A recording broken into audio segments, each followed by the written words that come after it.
আসসালামু আলাইকুম এভরিওয়ান। আজকের ব্লগে আমি আমার হাজবেন্ডের বার্থডে ব্লগটি শেয়ার করব।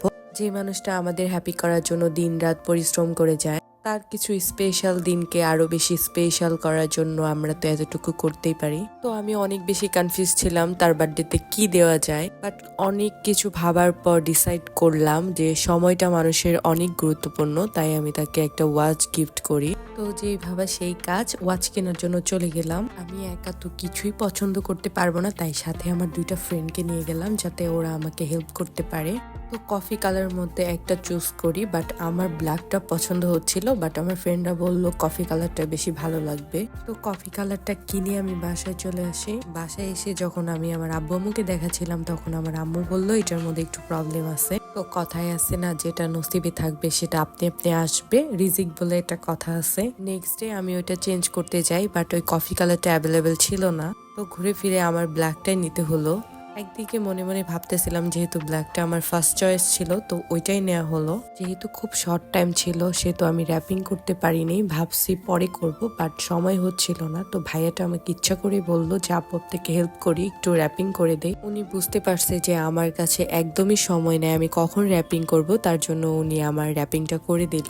তো ভাইয়াটাকে অনেক বেশি থ্যাঙ্কস, কারণ আমাকে এই সময় হেল্প করার জন্য। যেহেতু আমি ডিরেক্ট সাভার থেকে ঢাকা যাব, সেহেতু আমার কাছে সময় কিছুই নেই, আমি কখন কি করব আমি নিজেও জানি না। তখন অ্যাকচুয়ালি ভাবতেছিলাম যা প্ল্যান করছে আসলে কি সাকসেসফুল করতে পারবো কিনা। যেহেতু ওনাকে না জানিয়ে ওনাদের বাসায় যাচ্ছে ওনাকে সারপ্রাইজ করার জন্য, সেহেতু পুরাটা পথ আমার একা জার্নি করতে হবে। তো পুরাটা সারপ্রাইজের পিছনে আমার ফ্রেন্ডরা আমাকে অনেক বেশি হেল্প করছে। ওই দিন আমার নিজেরও একটা কোচিং ছিল, তো কোচিং থেকে বের হয়ে আমি ডিরেক্ট ঢাকা যাব। তো ওরা আমার জন্য অনেকক্ষণ ওয়েট করছে যেন আমি একা বোরিং ফিল না করি। যেহেতু আমি ওই দিন একা ছিলাম, ওরা পুরাটা সময় আমার সাথে থেকে আবার আমাকে গাড়িতে উঠাই দিছে যেন আমি সেভ মতো যাইতে পারি।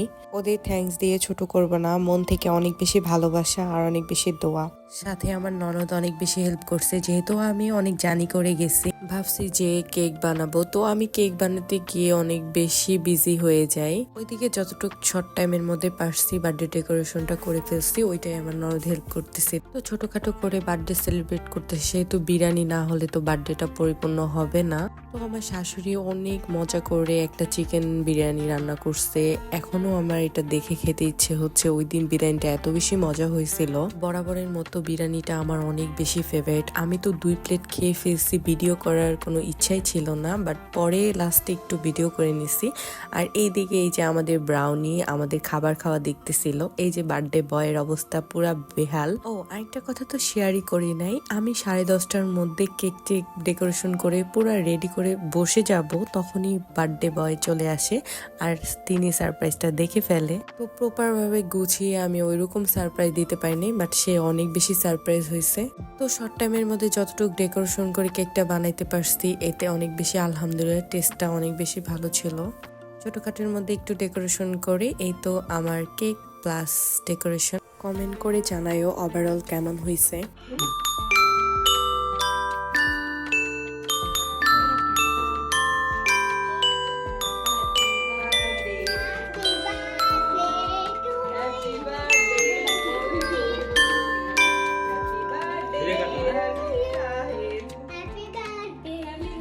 উনি যে ছোট্ট আয়োজনে এত বেশি খুশি হয়ে গেছে, এটা দেখে আমার অনেক বেশি ভালো লাগতেছিল। দেন বার্থডে বয় সবাইকে খাওয়াই দিচ্ছিল, ওনার মাকে খাওয়াই দিচ্ছিল, এরপর আমাকে খাওয়াই দিল, এরপর ওর কাজিনরা আসছিল ওদের সবাইকে খাওয়াই দিচ্ছিল।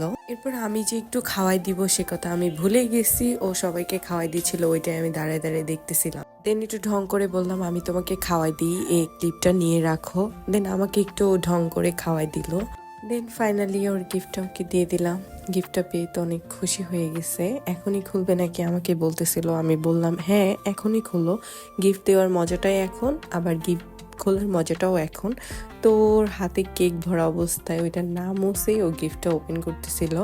তো ও ফাইনালি গেস করতে পারছে এই গিফটটা কি হবে। ও গিফট ওপেন করে অনেক বেশি খুশি হয়ে গেছে, তা ওর হাসি দেখেই বোঝা যাচ্ছে।